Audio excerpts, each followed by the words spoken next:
పరిశుద్ధ గ్రంథం ఉండాలి కనుక అందరం బైబిల్ చేతబట్టుకుని ప్రకటన గ్రంథం 1వ అధ్యాయము 13వ వచనం ఒకసారి మనం చదువుకుందాం.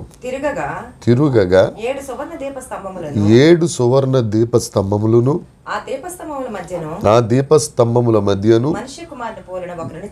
మనుష్య కుమారుని పోలిన ఒకని చూచితిని. ఆయన తన పాదముల మట్టునకు దిగుచున్న వస్త్రమును ధరించుకుని రొమ్మునకు బంగారు దట్టి కట్టుకొనుచుండెను. దేవుడు ఈ వాక్యము ద్వారా మనతో మాట్లాడునుగాక. ఆమేన్ ఆమేన్. ప్రార్థన చేసుకుందామండి. చిన్న ప్రార్థన చేసుకుని ఈ వాక్య భాగాన్ని మనం ధ్యానించుకుందాం. అందరూ కళ్ళు మూసుకున్నట్లయితే ప్రార్థన. పరలోకమందున్న మా తండ్రి, పరిశుద్ధుడా, గొప్ప దేవుడా, మీకు స్తోత్రములు ప్రభువా. కృపా సత్య సంపూర్ణుడమైన దేవుడా, నీకు స్తోత్రం. మాతో మాట్లాడే దేవుడా, నీకు వందనాలు. చెప్పువాడు పరిశుద్ధాత్మ దేవుడే. తండ్రి ఆత్మయే మీలో నుంచి మాట్లాడుచున్నారు, కానీ మాట్లాడినది మీరు కాదు అన్న నీ యొక్క వాక్య భాగమును, మీ వాగ్దానమును చేతబట్టుకుని మట్టి వంటి నన్ను ప్రభువా మీ సిలువ చాటును మరుగుపరుచుకుని వాక్శక్తిని అనుగ్రహించి ప్రభువా మా అందరితో మీరు సంభాషిస్తున్నందుకై నీకు వందనాలు. ఈ ప్రకటన గ్రంథంలో ఉన్న ప్రత్యక్షతలు తెలుసుకొనగలుగుటకు దేవా మా హృదయమును విశాలపరిచి నీ వాక్య మార్గమున, నీ ఆజ్ఞల మార్గమున మేము పరిగెత్తగలుగుటకై నీ కృప దయచేసి మహిమ పొందండి. యేసుక్రీస్తు ప్రశస్తమైన రక్తాన్ని మా మీద ప్రోక్షించుకొనుచున్నాం. నీవే అధిపతివై, నీవే నాయకుడివై, నీవే కర్తవై మమ్మల్ని నడిపించి కృప చూపించి మహిమ ఘనత ప్రభావములు మీకే ఆరోపిస్తూ యేసుక్రీస్తు నామమున ప్రార్థించి అడిగి వేడుకొనుచున్నాము తండ్రి. ఆమేన్ ఆమేన్ ఆమేన్ ఆమేన్. అందరికీ వందనాలండి. అందరికీ వందనాలు. దేవునికి స్తోత్రాలు. మనం ఇప్పటి వరకు ప్రకటన గ్రంథాన్ని రెండు భాగాల వరకు, అంటే 2 అధ్యాయాల వరకు మనం ధ్యానించుకున్నాం. మొదటిది ఏంటంటే ప్రకటన గ్రంథ పరిచయ వాక్కులు. ప్రకటన గ్రంథం ఎవరికి రాశారు, ప్రకటన గ్రంథం ఎవరు రాశారు, ప్రకటన గ్రంథం ఎక్కడి నుంచి రాశారు, ప్రకటన గ్రంథానికి మూలం ఏంటి అనే విషయాలు మనం ధ్యానించుకున్నాం. అందులో ప్రకటన గ్రంథం రాసింది దేవుని దాసులకు దేవుడు ప్రకటన గ్రంథానికి రాశారు, ఎవరికి పడితే వారికి కాదు. ప్రకటన గ్రంథం 1వ అధ్యాయం 1వ వచనంలోని ఈ మాట ఉంటుంది, దేవుని దాసులైన వారికి అని. అది దేవుని దాసులకు రాశాడు దేవుడు. తరువాత ఈ ప్రకటన గ్రంథాన్ని హీబ్రూలో అపోలికపిసిస్ అంటారు, అంటే అన్వెయిలింగ్, తెరవబడుట, ముసుగు తొలగించుట. ఈ ప్రకటన గ్రంథం యేసుక్రీస్తు ప్రభు ఒక దూత ద్వారా యోహాను గారి దగ్గరికి పంపిస్తే యోహాను గారు సంఘాలకు ఈ ప్రకటన ప్రత్యక్షతలు లేకపోతే ఈ తెరవబడిన గ్రంథం అది వ్రాయటం జరిగింది. ఇది రాసింది యోహాను గారు. దానికి కావలసిన రుజువులు మనం పరిశుద్ధ గ్రంథం నుండి, అదేవిధంగా చరిత్ర నుండి కూడా మనం నేర్చుకున్నాం. ఇప్పుడు అవన్నీ మనం చెప్పుకోలేం, అయిపోయిన అంశం కాబట్టి. అయితే ఆయన ఎక్కడ సేవ చేస్తూ రాశారు అని అంటే, యేసుక్రీస్తు ప్రభు శిలువ మీద ఉన్నప్పుడు 3వ మాట పలికి, అమ్మ ఇదిగో నీ కుమారుడు, కుమారుడా ఇదిగో నీ తల్లి అన్న మాట ప్రకారం పరిశుద్ధుడైన యోహాను యేసుక్రీస్తు ప్రభు ఈ లోక తల్లి అయిన మరియమ్మ గారిని బాధ్యత వహిస్తూ ఎఫెసు అనే పట్టణానికి వెళ్ళారు. ఆ ఎఫెసు అనే పట్టణం అది 7 సంఘాల హైవే మార్గం అది. అయితే అప్పుడు ఎఫెసు లేకపోతే రోమా సామ్రాజ్యాన్ని పరిపాలిస్తున్నది డొమిషియస్ అనే చక్రవర్తి. ఆ డొమిషియస్ అనే చక్రవర్తికి యోహాను గారు బోధలు కానీ, యోహాను గారు చెప్తున్న ఈ ప్రసంగాలు, సువార్త కానీ నచ్చక మరుగుతున్న నూనె కళాయిలో ఆయనను వేసేసి చంపేయాలని ప్రయత్నం చేస్తే ఆయన నూనె కళాయిలో ఈత కొట్టడం చూసి ఆశ్చర్యపోతాడు. ఇది ఈ దేవుని వలననే, ఇతను పూజిస్తున్న దేవుని వలననే సాధ్యమని సాక్ష్యం కూడా పలుకుతాడు ఆయన. అయితే అయినా కానీ యోహాను అని అంటే వ్యక్తిగత కొన్ని కారణాల వల్ల తీసుకెళ్ళి పద్మసు లంక, పద్మసు ద్వీపము, పద్మ కాదండి పద్మసు ద్వీపములో మధ్యధరా సముద్రం దగ్గర ఏబియన్ అనే సముద్రానికి మధ్యలో ఆయనను అక్కడ పడేస్తారు. ఎందుకు అని అంటే అక్కడ ఆహారం లేకుండా, ఎవరి సహవాసం లేకుండా యోహాను అక్కడ చనిపోవాలి, లేకపోతే చిత్రహింసలు పడాలని ఆ డొమిషియస్ చక్రవర్తి యొక్క ఆలోచన. అయితే అక్కడ ప్రభువు దినమందు, అది 2వ భాగంలో మనం ధ్యానించుకున్నాం. ప్రభువు దినం అంటే ఎప్పుడు, ఎందుకు ప్రభువు దినం అని చెప్పవలసి వచ్చింది అనేది మనం 2వ భాగంలో ధ్యానించుకున్నాం. అయితే 2వ భాగానికి వచ్చేసరికి ఈ ప్రకటన గ్రంథం రాస్తూ 1వ అధ్యాయం 4వ వచనం ప్రకారం కృపా సమాధానములు మీకు కలుగునుగాక. దేవుడు తన కృపతోనూ సమాధానముతోనూ, ఎందుకు అనంటే మన దేవుడు శాంతి దాత అయిన దేవుడు. ఆ రోజు చాలా క్లియర్గా దీని గురించి మనం వివరించుకున్నాం. శాంతి దూత కాదు, శాంతి దాత అయిన దేవుడు, మనందరికీ శాంతినిచ్చే దేవుడు. అయితే ఆ దేవుడు చెప్తారు, నేను ఆల్ఫా ఒమేగా. దీని గురించి కూడా మనం నేర్చుకున్నాం. హీబ్రూ లెటర్స్ 119వ కీర్తనలో 1వ వచనం దగ్గర అలేఫ్ అని, ఆఖరిది థౌ అని, అలేఫ్ థౌ కలిపితే సత్యము అనే అర్థం వస్తుందని ఇజ్రాయేలీలు లేకపోతే యూదులు ఇప్పటికీ వారి ప్రార్థనలో, ఉదయ ప్రార్థన కానీ సాయంకాల ప్రార్థన కానీ ఆశీర్వాదం కొరకు ఈ అలేఫ్ థౌ, ఎందుకంటే మొదటిది ఆఖరిది 2 అక్షరాలు. ఎందుకు వారు నమ్మేది ఏంటంటే మన దేవుడు మొదటివాడు కడపటివాడు, ఉన్నవాడు అనువాడు, ఆల్ఫా ఒమేగా అని వారు నమ్ముతారు. కాబట్టి మార్గము సత్యము జీవము యేసుక్రీస్తే. కాబట్టి ఈ అలేఫ్ తవ్ అనే ట్రూత్, ఆ సత్యం లేకపోతే అది అసలు సత్యమే కాదని దేవుడు మనకు రకరకాలుగా 2వ భాగంలో వివరించారు. అయితే ప్రభువు దినము, ఎందుకు ప్రభువు దినమైంది? ఆయన ఆత్మవశుడై ఆ పద్మసు ద్వీపంలో యోహాను గారు ఆత్మవశుడై దేవుణ్ణి స్తుతిస్తూ దేవుణ్ణి స్మరిస్తూ ఉండగా పరలోకము తెరవబడింది. అది ఆదివారం. ఎందుకు ఆదివారం అయిందంటే అప్పుడు దాకా 7వ దినాన్ని, సబ్బాతు దినాన్ని వారు పాటించేవారు. శుక్రవారం 6 గంటల నుండి శనివారం 6 గంటల వరకు. అయితే దేవుడు పునరుద్ధానమైన రోజు ఆ రోజు సాయంత్రమే శిష్యులందరూ మేడగదిలో వారు కూడి ప్రార్థించుచుండగా మొదటి సంఘం పుట్టింది అక్కడే. అప్పుడు యేసుక్రీస్తు వారి మధ్యన ప్రత్యక్షమయ్యారు. అది ఆదివారం. అప్పుడు తోమ లేడు. మరలా 8వ రోజున, అది ఆదివారమే, మరలా యేసుక్రీస్తు ప్రభు ప్రత్యక్షమయ్యారు. ఆయన తోమాతో చెప్పారు, తోమా, నువ్వు నన్ను నమ్మట్లేదు కదా, నా చేతుల్లో నా గాయాల్లో వేళ్ళు పెట్టి చూసి నమ్ము అని అంటే, నా ప్రభువా నా దేవా ఆయన అన్నారు.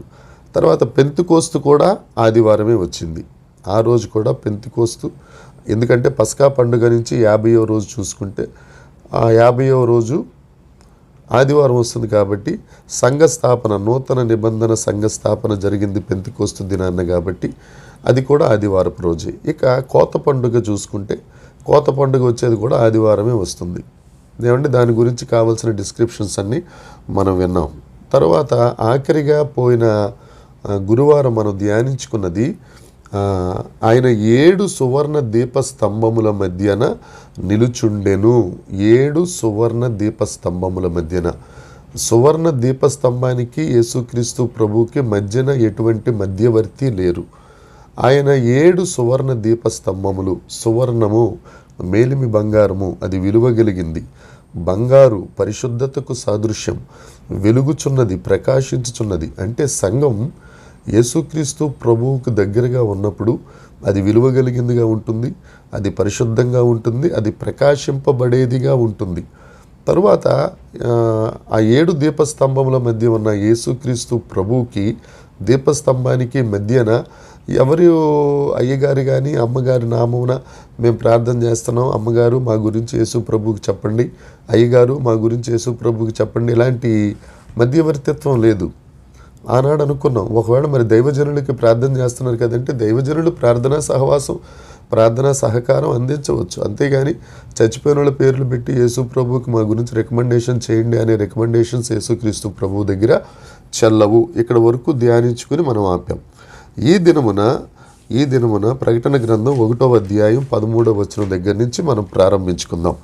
అటు తిరుగగా 7 సువర్ణ దీపస్తంభములను ఆ దీపస్తంభముల మధ్య మనుష్య కుమారుని పోలిన ఒకడిని చూచి తిని. చాలండి. మనుష్య కుమారుని పోలిన ఒకడిని నేను చూచాను. ఎవరి మనుష్య కుమారుడు? ఎవరిని చూశాడు యోహాను గారు అని అంటే, పరిశుద్ధ గ్రంథంలో పరిశుద్ధుడైన యోహాను రాసిన గ్రంథాలు 5 ఉన్నాయి. ఒకటి యోహాను సువార్త, మొదటి యోహాను పత్రిక, 2వ యోహాను పత్రిక, 3వ యోహాను పత్రిక, ప్రకటన గ్రంథం. అయితే ఈ యోహాను సువార్త అనేది ఫస్ట్ అడ్వెంట్. అది ఫస్ట్ అడ్వెంట్ అంటే యేసుక్రీస్తు ప్రభు యొక్క మొదటి రాకడ. యోహాను సువార్తలో ఏం తెలియజేయబడుతుంది మనం చదివితే? యేసుక్రీస్తు యొక్క జీవన విధానం తెలియబడుతుంది. యేసుక్రీస్తు ప్రభు చేసిన పలికిన దైవత్వం గురించిన మాటలు, ఆయన చేసిన సూచక క్రియలు, ఆయన చేసిన స్వస్థత కార్యాలు, ఇవన్నీ యోహాను సువార్తలో కనబడతాయి. అదే యోహాను పత్రిక, యోహాను ప్రకటన గ్రంథం ప్రకటన గ్రంథం ఆఖరి గ్రంథం చూస్తే యేసుక్రీస్తు ప్రభు యొక్క రెండవ రాకడ గురించి, మొదటి రాకడ గురించి రాసింది యోహాను గారే, రెండవ రాకడ గురించి కూడా రాసింది యోహాను గారే. ఏమండి? అయితే ఈ ప్రకటన గ్రంథం గురించి ఒక భక్తుడు అంటాడు, జూడ్ విల్లట్ అని ఒక భక్తుడు అంటాడు, ప్రకటన గ్రంథానికి ఒకవేళ నామకరణం చేయవలసి వస్తే, ప్రకటన గ్రంథానికి నామకరణం చేయవలసి వస్తే యేసుక్రీస్తు విజయశీలుడు అనే నామకరణం చేయొచ్చు అని ఆయన రాసిన రాతల్లో ఆయన తెలియజేశారు.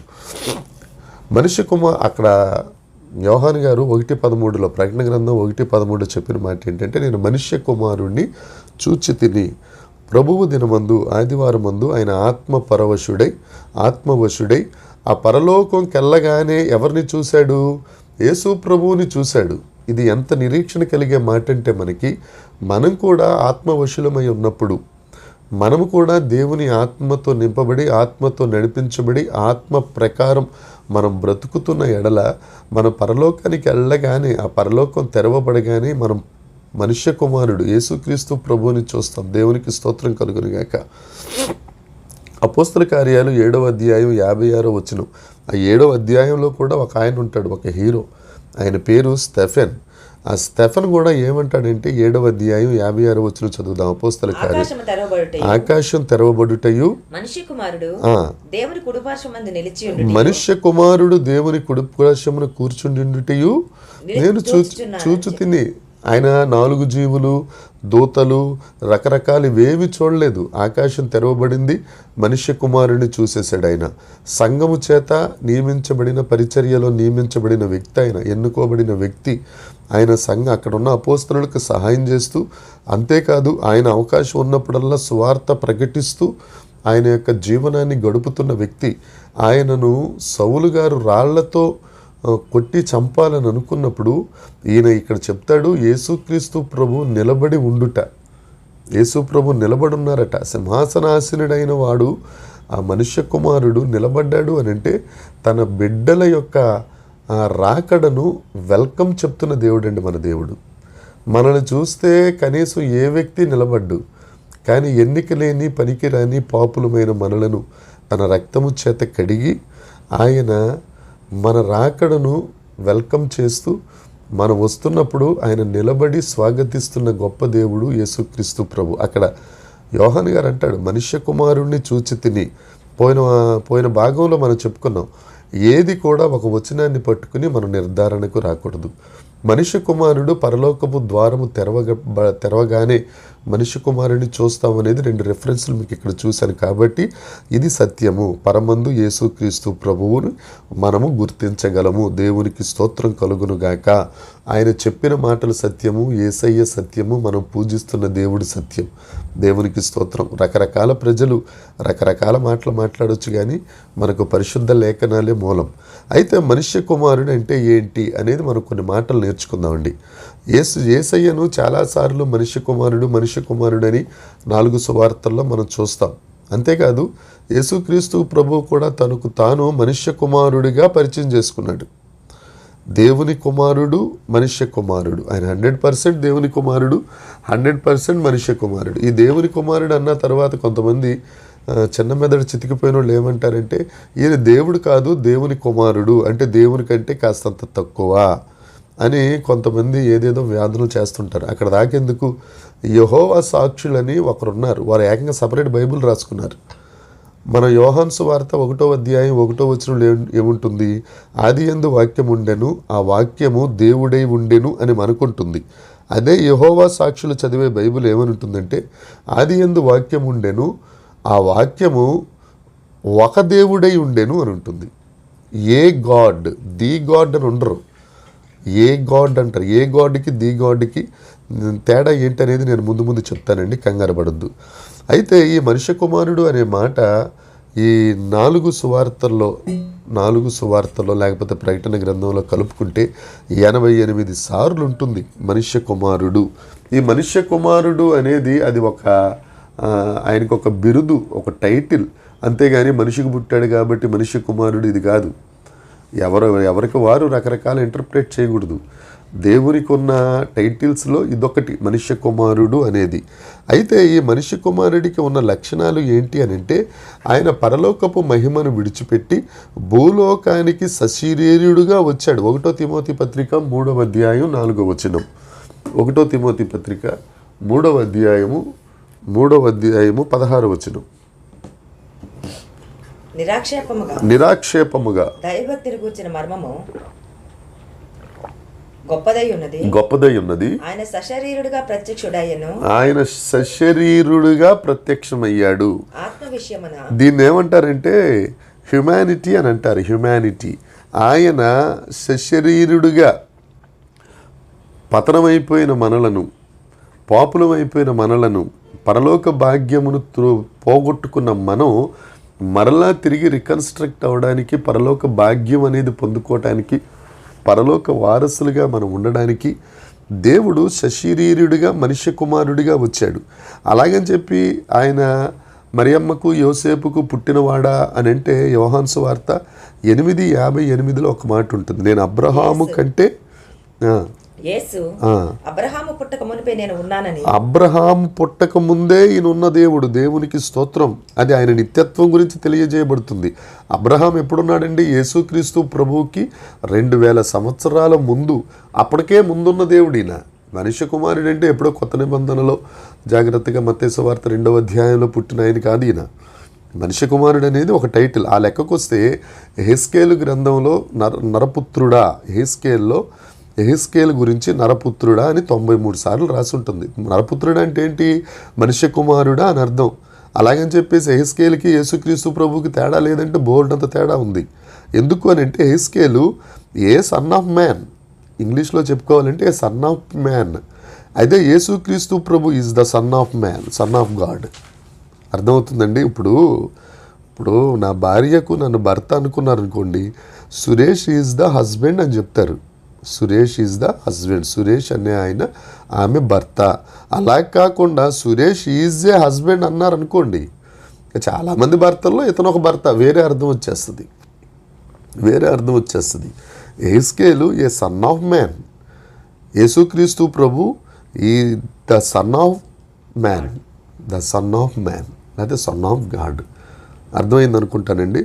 ఒకవేళ మన ప్రైమ్ మినిస్టర్ అనుకోండి, he is the prime minister. He is a prime minister అంటే ఘోరం అయిపోద్ది. ఎవరు ప్రెసిడెంట్ ఉన్నాడు అనుకోండి, హీ ఈజ్ ద ప్రెసిడెంట్.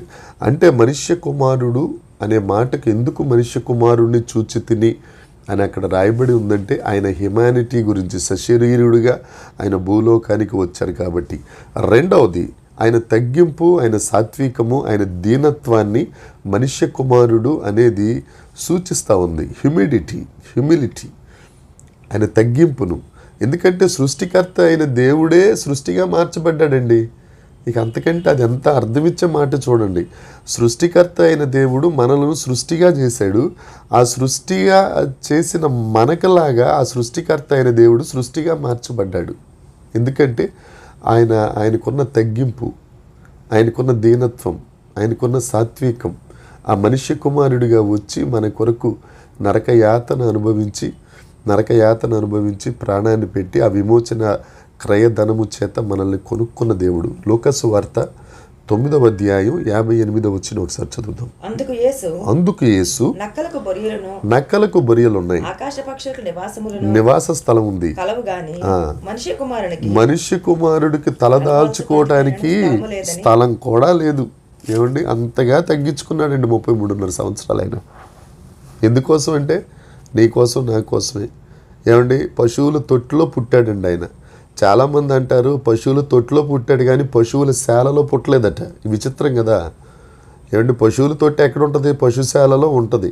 కానీ పశువుల తొట్టి హేరోద్ ఇంట్లోనో లేకపోతే ఏదో పెద్ద 5 స్టార్ హోటల్లోనూ ఉండదు కదా.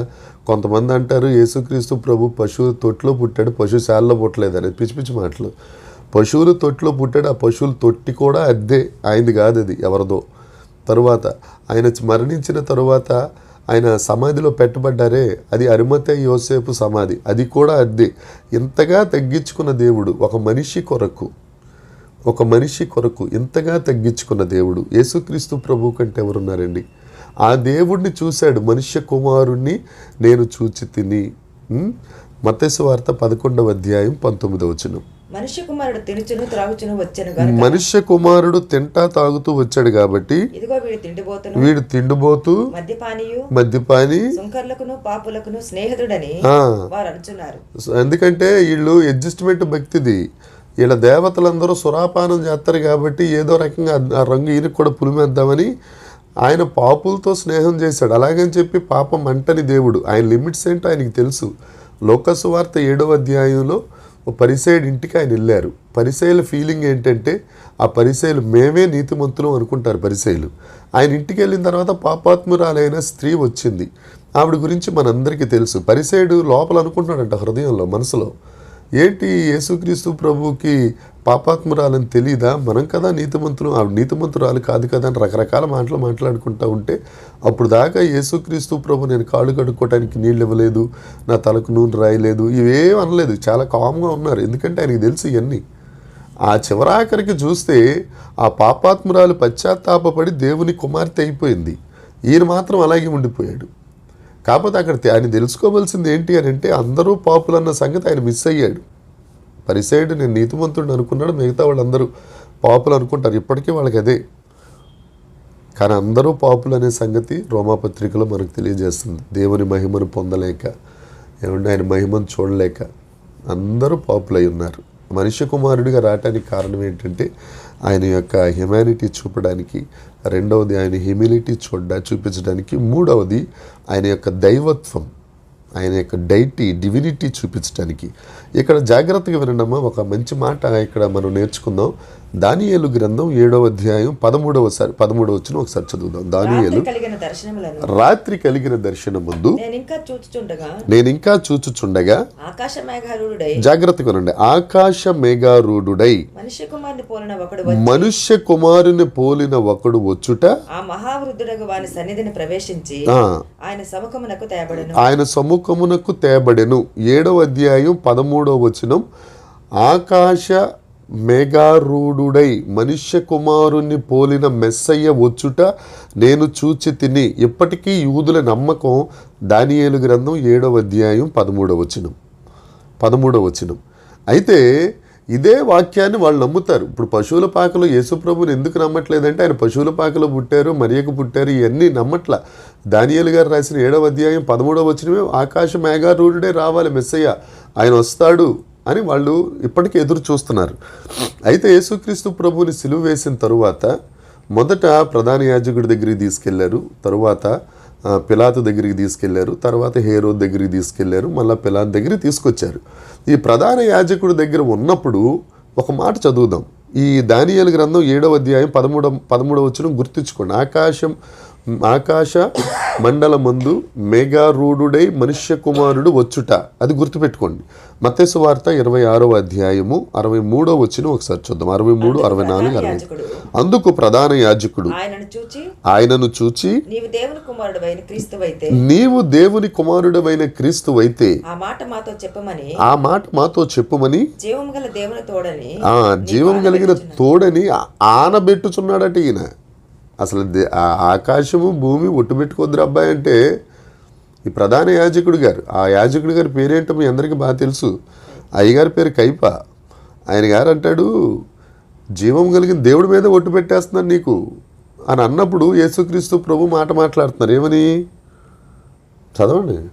ఇది మొదలుకొని అందుకు యేసు నీవన్నట్టే ఇది మొదలుకొని మనుష్య కుమారుడు సర్వశక్తి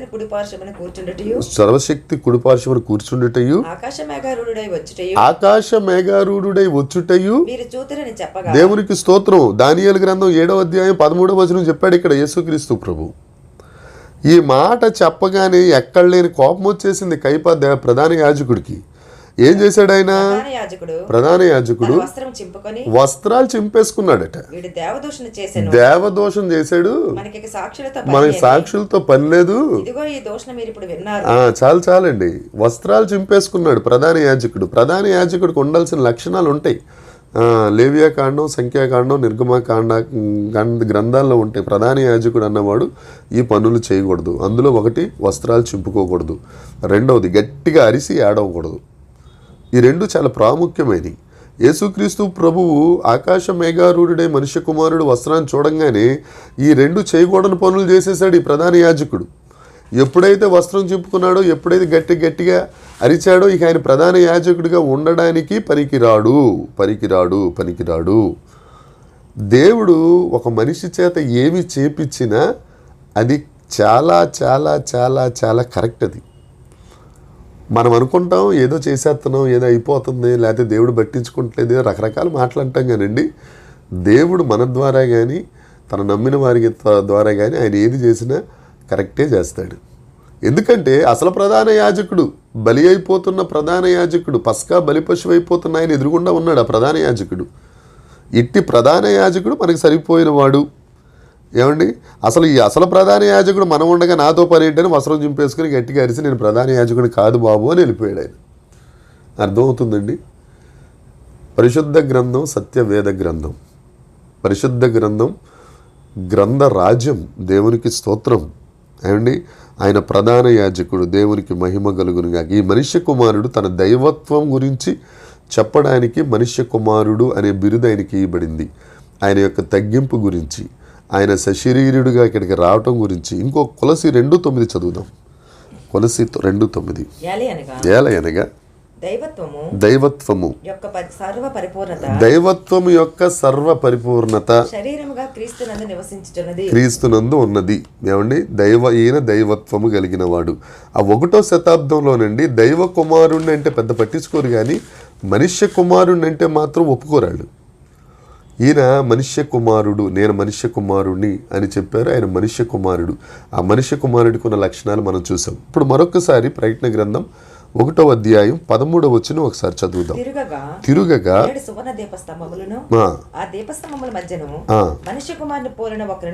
ఒకరిని చూచాను, ధ్యానించాం. ఆయన తన పాదముల మట్టుకు దిగుచున్న వస్త్రము ధరించుకొని. ఇక్కడ చాలా జాగ్రత్తగా గమనించండి. పాదముల మట్టుకు, భుజముల దగ్గర నుంచి పాదముల మట్టుకు ఆయన పై వస్త్రం ఉంది ఆయనకి. పరలోకి వెళ్ళిన తర్వాత బట్టలు ఉండవు, లేకపోతే ఇంకోటి ఏదో నూనె పోగు ఒంటి మీద ఉండదు అనే ఒక అర్థం ఈ మధ్యన వచ్చింది.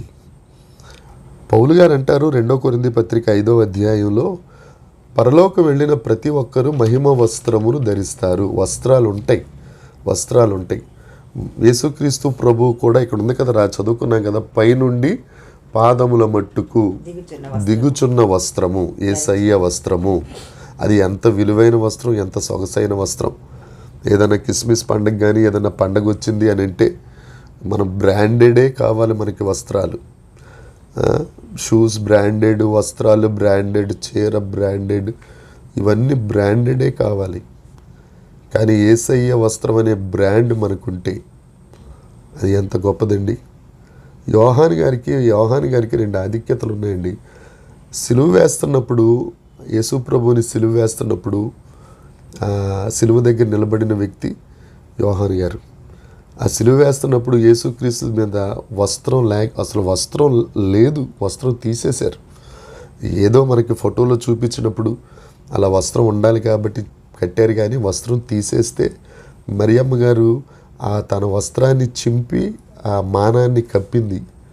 ఈ యోహాను వస్త్రం లేకపోవట చూస్తున్నాడు.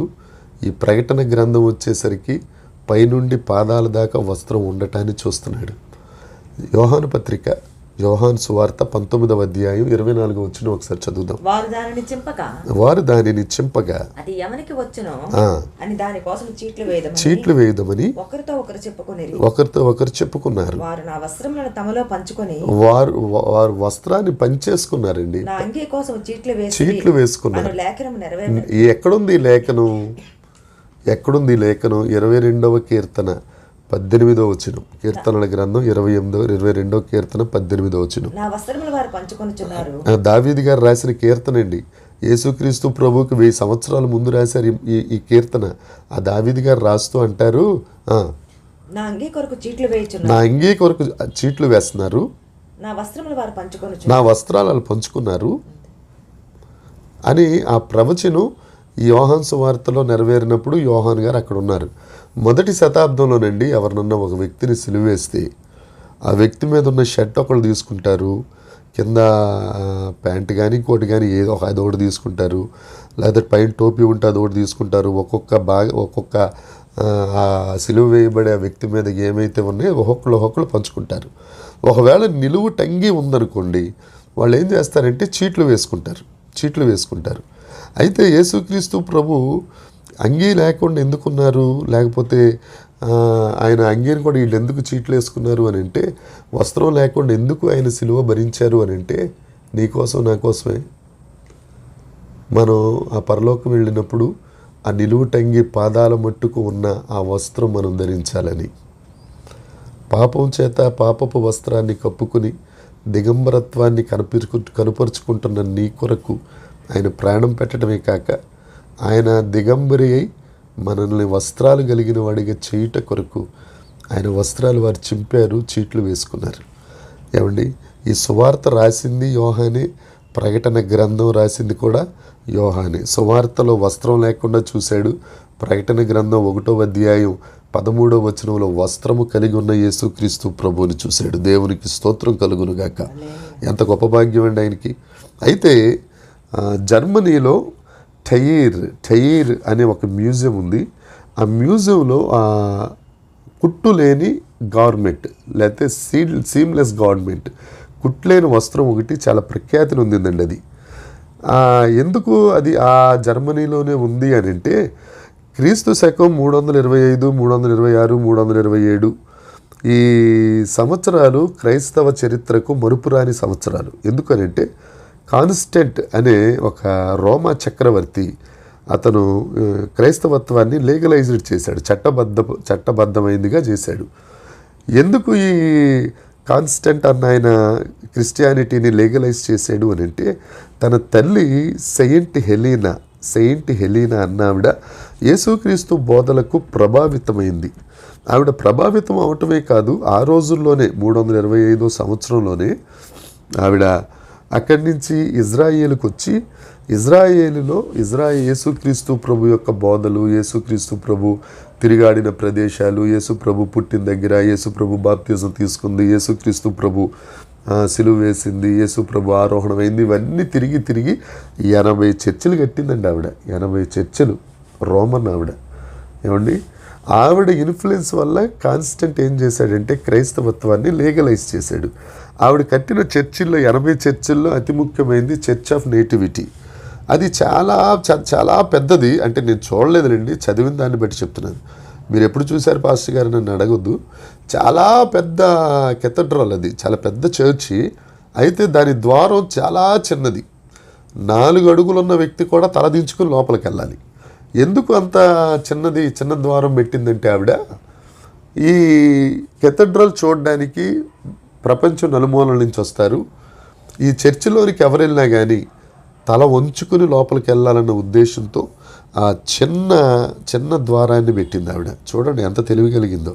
అయితే ఆవిడికి చాలామంది బైబిల్ పండితులు చెప్పిన మాట ఏంటంటే, యేసుక్రీస్తు ప్రభు యొక్క సీమ్లెస్ గార్మెంట్, ఇదే ఈ కుట్టు లేని అంగి ఆవిడికి దొరకుట వలన తీసుకొచ్చి ఆ జర్మనీలో ఉన్న ఆ టైర్ అనే ప్రదేశంలో ఆవిడ పెట్టింది. ఇంకొకటి చెప్పమంటారా, చాలామంది ఇంకో మాట ఏమంటారంటే, యేసుక్రీస్తు ప్రభువుని సిలువ వేసిన సిలువ కూడా ఈవిడ జర్మనీ తీసుకెళ్ళి జర్మనీలో భద్రపరిచిందని ఒక వ్యాఖ్యానం ఉంది. అయితే ఈ సీమ్లెస్ గవర్నమెంట్ జర్మనీలో ఉంది కదా, జర్మనీ ప్రభుత్వం 1959లో ఈ సీమ్లెస్ గవర్నమెంట్ అని ఒక స్టాంపును కూడా తయారు చేసింది. మనకు తెలుసు కదా, మన దేశంలో కూడా స్టాంపులు తయారు చేస్తూ ఉంటారు. అలాగా జర్మనీలో ఈ సీమ్లెస్ గవర్నమెంట్ గురించి కూడా ఒక స్టాంప్ అనేది ఉంది. ఇప్పుడు యోహాను సువార్త 19వ అధ్యాయం 23వ వచనం ఒకసారి చూద్దాం. సైనికులు ఆ, యేసును సిలువ వేసిన తరువాత ఆ. ఆయన వస్త్రములు తీసుకొని ఆయన వస్త్రం తీసుకొని ఒక్కొక్క సైనికునికి ఆ, ఒక్కొక్క భాగం వచ్చినట్లు ఆ. వాటిని 4 భాగములు చేసిరి. చేశారు. ఆయన అంగీని కూడా తీసుకొని ఆయన అంగీ కూడా ఆ అంగీ కుట్టు లేక పైనుండి యావత్తూ నేయబడినది గనుక ఆ, చాలండి. ఆయనకి ఇన్నర్ గార్మెంట్స్ ఉన్నాయి, పైన అంగీ కూడా ఉంది. అయితే అంగీకి కుట్లేదు. దీన్ని ఆధ్యాత్మికంగా మనం ఎలా చెప్పుకోగలమంటే, యేసయ్య వస్త్రానికి అతుకు లేదు, ఆయన బ్రతుకు కూడా అతుకు లేకుండానే ఉంది. మనకి కనపడే దేవతలు అందరి బతుకులకి చాలా అతుకులు ఉంటాయి. ఏ మనిషికైనా చూడండి, ఎక్కడో అక్కడ అతుకుంటుంది. నాకే కానీ ఇంకెవరికే కానీ మీరందరూ సకల పరిశుద్ధులు, దేవునికి స్తోత్రం. నా గురించి నేను చెప్పుకుంటున్నానండి, చాలా అతుకులు ఉంటాయి. అందుకే యేసుక్రీస్తు ప్రభు గురించి పౌలు గారు అంటారు, హెబ్రీ పత్రిక 7వ అధ్యాయం 26వ వచనంలో, పవిత్రుడు, నిర్దోషి, నిష్కల్మషుడు, పాపులలో చేరక ప్రత్యేకంగా ఉన్నవాడు, ఆకాశ మండలం కంటే ఎత్తైన దేవుడు, ఇట్టి ప్రధాన యాజకుడు, మనకు సరిపోయిన ఆయన జీవితానికి అతుకులేదండి. మన దేవుడు పరిశుద్ధుడైన దేవుడు, స్తోత్రం కలుగును గాక. సువార్తల్లో ఆయన రక్షకుడిగా వచ్చాడు. ప్రకటన గ్రంథంలో సంపూర్ణ వస్త్రము కలిగిన న్యాయాధిపతిగా వచ్చాడు. సువార్తల్లో ఆయన ప్రేమ కలిగిన వాడిగా ఉన్నాడు. ప్రకటన గ్రంథంలో న్యాయాధిపతిగా ఉన్నాడు. సువార్తలతోనే బైబిల్ ఆగిపోయింది అనుకోండి, ఇక మనం ప్రేమ కలిగిన దేవుడండి, కరుణ కలిగిన దేవుడండి అని మన ఇష్టారాజ్యం అయిపోయింది. కానీ ప్రకటన గ్రంథం అనేది ఒకటి ఉందండి. న్యాయాధిపతిగా తీర్పు తీర్చడానికి వచ్చిన తీర్పరిగా ఆయన ఉన్నాడు. దేవునికి స్తోత్రం కలుగును గాక. ఇక 2వ అధ్యాయం నుంచి చూసుకుంటే ఆయన తీర్పు లేకపోతే ఆయన సరిచేయవలసిన సంగతులను ఎక్కడి నుంచి బయలుదేరి తెలుసండి? సంఘాల దగ్గర నుంచే.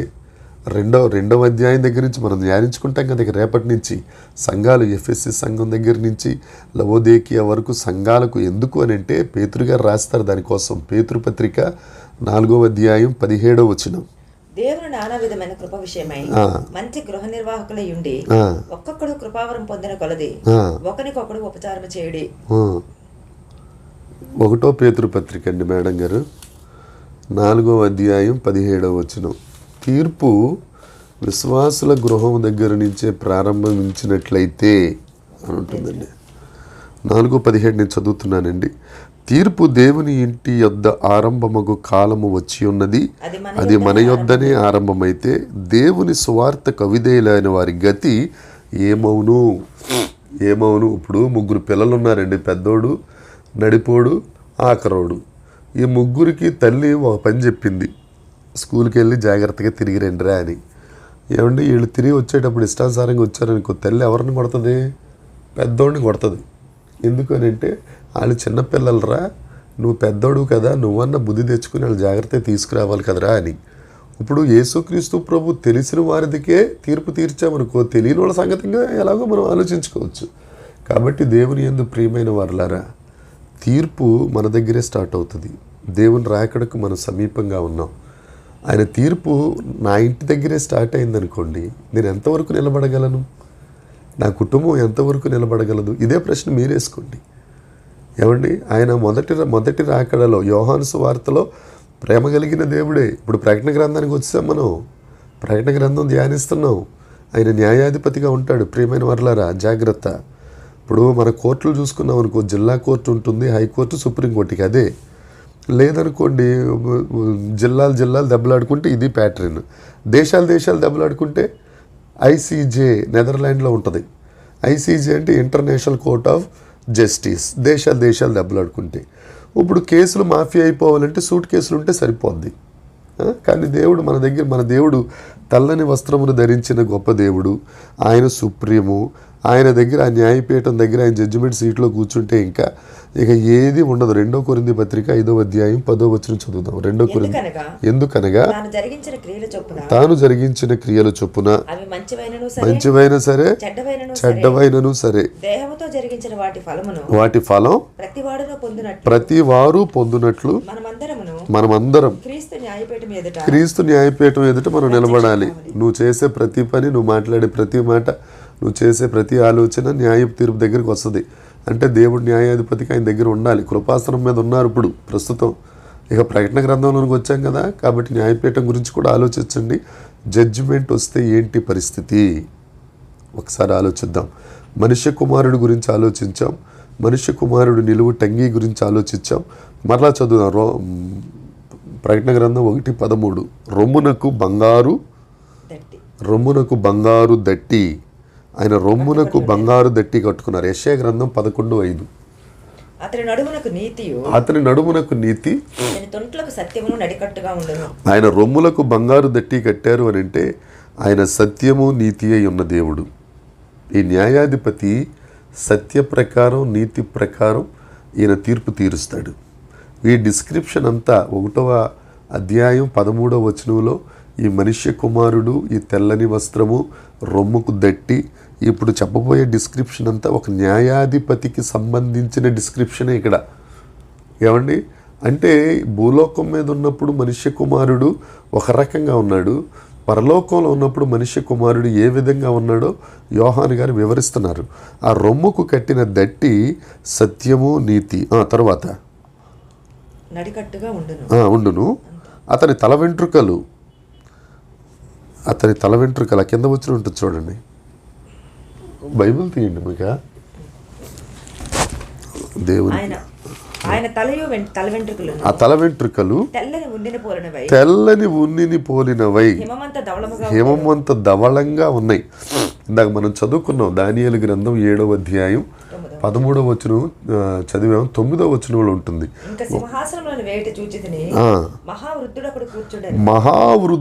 మహావృద్ధులకు 119వ కీర్తన 100వ వచనంలో ఉంటుంది. వాడికి విశేష జ్ఞానం ఉంటుంది. ఈ తెల్లని వెంట్రుకలు, ధవళ వెంట్రుకలు దేనికి సాదృశ్యము అని అంటే జ్ఞానమునకు.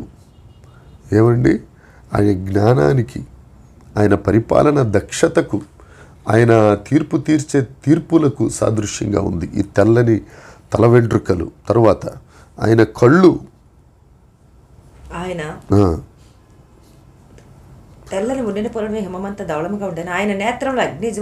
నేత్రములు అగ్నిజ్వాలలు. ఏమంటే ఇప్పుడు మన కోర్టులకు వెళ్ళి న్యాయదేవత దగ్గర చూసామనుకో, మన భారతదేశంలో ఉన్న న్యాయదేవతకి కళ్ళుకి గుడ్డ కట్టేస్తారు. ఆవిడ గారు చూడలేరు. పైగా ఆవిడ చేతిలో త్రాసు ఒకటి పెడతారు. ఆ త్రాసు కూడా సరి సమానంగా ఉండదు, పక్క వంగిపోయి ఉంటుంది. అంటే మన న్యాయదేవత కళ్ళు లేవు, చూడలేదు, వినగలదు. మన న్యాయదేవత గారు సరిగ్గా న్యాయం తీర్చలేరు. కానీ ఇక్కడ యేసుక్రీస్తు ప్రభు కళ్ళు అగ్నిజ్వాలలు. అది ఏ వ్యక్తినైనా ఎక్కడున్నా చూస్తుంది. సామెతల గ్రంథం 15వ అధ్యాయం 3వ వచనం ఒకసారి తీసి పెట్టున్నామా, చదివి.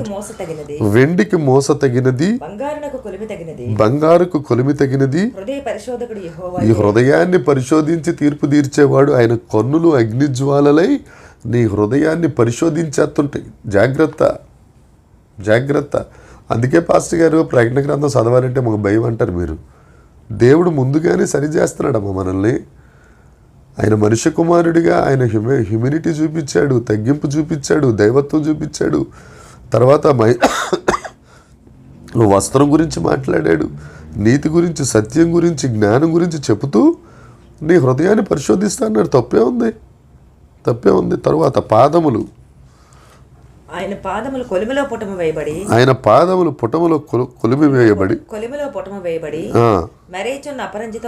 మెరయుచున్న అపరంజి. కొలిమిలో పుటము వేయడం అంటే ఏంటండి? పాస్టమ్ గారి మాట సిలోన్ రేడియోలో కన్నా వాయిస్ లాగా అప్ అండ్ డౌన్స్ వస్తుంది. ఆవిడకి కూడా జలుబు చేసింది పాపం. సరే, ఓకే.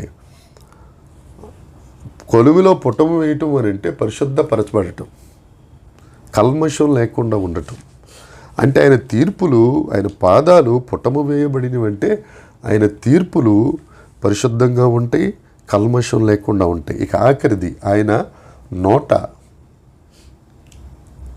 ఆయన కంఠస్వరము విస్తార జల ప్రవాహముల ధ్వని వలె ఉండెను. ఆయన తన కుడి చేత 7 నక్షత్రములు పట్టుకుని ఉండెను. ఆయన నోట నుండి వాడి అయిన ఖడ్గం ఒకటి బయలు వెళ్ళుచుండెను. దేవునికి స్తోత్రం. 2 అంచులు కలిగిన ఖడ్గం. ఆ న్యాయాధిపతిని మనం ఇక్కడ చూస్తున్నామండి. ఆ మనుష్య కుమారుడు ఎలా ఉంటాడో చూసాం. ఆయన వస్త్రాల గురించి విన్నాం. ఏమండి, ఆయన రొమ్ముకున్న బంగారు దట్టి సత్యముకు నీతికి, ఆయన తల వెంట్రుకలు, ఆయన కళ్ళు, తర్వాత ఆయన పాదాలు, ఆయన నోటి మాట, లేకపోతే ఆయన నోటి నుండి వచ్చే ఖడ్గం గురించి ఒక చిన్న మాట చెప్పి నేను ముగించేస్తానండి. ఒక గ్రామంలో ఒక అతన్ని పట్టుకుని ఒక స్తంభానికి కట్టేసి భయంకరంగా చితక్కొట్టేస్తున్నారు. అయితే ఆ మార్గంలో ఒక ఆయన వెళ్తూ కారు దిగి వచ్చి, బాబు ఎందుకయ్యా అతను అలా కొడుతున్నారు అని అంటే, ఇతను దొంగతనం చేశాడండి, ఇతను దొంగ అని అన్నారు. సరే దొంగతనం చేస్తే అలా కొట్టేస్తారా? సరే అతనికి ఏం చేశాడో, దొంగతనం ఏం చేశాడో ఆ డబ్బులు నేను ఇస్తాను అని డబ్బులు తీసి అతన్ని ఇచ్చి అతన్ని విడిపించేసి, బాబు ఎందుకమ్మా ఇలాంటి పనులు చేస్తున్నావు, ఇంకెప్పుడు ఇలాంటి పనులు చేయకు, జాగ్రత్తగా ఉండు అని అంటే అతను సంతోషపడి థ్యాంక్ యూ సార్, కాళ్ళు పట్టుకొని థ్యాంక్ యూ సార్ అని చెప్పి మొత్తానికి వెళ్ళిపోయాడు. కొంతకాలం అయిన తర్వాత పోలీసులు దొంగను పట్టుకుని తీసుకొచ్చి న్యాయస్థానంలో నిలబెట్టారు. తర్వాత ఆ జడ్జి గారు నిదానంగా వచ్చి ఆ జడ్జి సీట్లో కూర్చుంటే ఈ బోన్లో ఉన్న వ్యక్తి ఆ జడ్జిని చూసి మొహం మెరిసిపోయింది అతనిది. మెరిసిపోయి, ఈ జడ్జి గారు నాకు తెలిసిన ఆయన, ఈ జడ్జి గారు నాకు ఎలాగైనా తీర్పు తీర్చి నన్ను విడిపించేస్తాడు అని చాలా సంతోషంగా ఉండి చాలా ఆనందంగా ఉన్నాడు. అయితే నోరు తెరచి ఆ జడ్జి గారు, బాబు న్యాయవాదులారా, మీ తీర్పు లేకపోతే మీ యొక్క వాదన ఏంటి వినిపించింది అంటే, ఎవరికి వారు వినిపించేది వారి వాదనలు వినిపిస్తూ ఉంటే ఆ జడ్జి గారు వింటా ఉన్నాడు. ఈ బోన్లో ఉన్న అతనికి ఏం అర్థం కావట్లేదు, పోయినసారి నన్ను విడిపించాడే, ఇప్పుడు ఎందుకు ఎలా బిహేవ్ చేస్తున్నాడు ఈయన, ఇప్పుడు కూడా విడిపించాలి కదా అని చెప్పి అతను ఆ జడ్జి గారిని అడిగాడు. ఏం జడ్జి గారు, అప్పుడు మీరు వచ్చినప్పుడు నన్ను డబ్బులు కట్టి మరీ విడిపించారు, ఇప్పుడు ఎందుకని ఇలా చేస్తున్నారు అని అంటే, ఆయన తీర్పు ప్రకటించాడట ఈ లోపల. ఏమని? ఇతను చేసిన నేరము రుజువు చేయబడింది కాబట్టి ఇతనికి మరణశిక్ష విధిస్తున్నాము అని అనేసి బయటకు వచ్చిన తర్వాత ఆ మరణశిక్ష విధింపబడిన అతని దగ్గరికి వచ్చి జడ్జి చెప్పాడట, బాబు అప్పుడు నేను డ్యూటీలో లేను, బయట ఉన్నాను, కాబట్టి నువ్వు చేసిన తప్పుకి నేను వెల చెల్లించి నిన్ను బయటికి తీసుకొచ్చాను, ఇప్పుడు నేను జడ్జి స్థానంలో ఉన్నాను, నేను ఉన్నది ఉన్నట్టుగా తీర్పు తీర్చాలి అని చెప్పి వెళ్ళిపోయాడు. దేవుని యందు ప్రియమైన వారలారా, ఒకప్పుడు నీవు నేను పాపిగా ఉన్నప్పుడు మన కొరకు ప్రాణం పెట్టి మన శిక్షను తొలగించిన వాడు యేసుక్రీస్తు ప్రభు. అది అయిపోయింది. ఇక ఇప్పుడు ఆయన న్యాయాధిపతిగా రాబోతున్నాడు. ఆయన తీర్పులు నీతిగా ఉంటాయి, ఆయన తీర్పులు సత్యంగా ఉంటాయి, ఆయన తీర్పులు పరిశుద్ధంగా ఉంటాయి, ఆయన తీర్పులు జ్ఞానయుక్తంగా ఉంటాయి, ఆయన తీర్పులు కల్మషం లేకుండా ఉంటాయి, ఆయన తీర్పులు ప్రతి తప్పును దండించేస్తాయి. మన పరిస్థితి ఏంటి ఒకసారి ఆలోచిద్దాం. క్రీస్తు స్వరూప దర్శనం మనం ఎలా ఉందో ప్రకటన గ్రంథం 1వ అధ్యాయంలో మనం నేర్చుకున్నాం. ఇక 2వ అధ్యాయంలోనికి వెళ్ళబోతున్నాం. ఈ మధ్యకాలంలో ఈ 24 గంటల్లో దేవుని దగ్గర నువ్వు ఎలా ఉన్నావో ఒకసారి పరిశీలించుకో.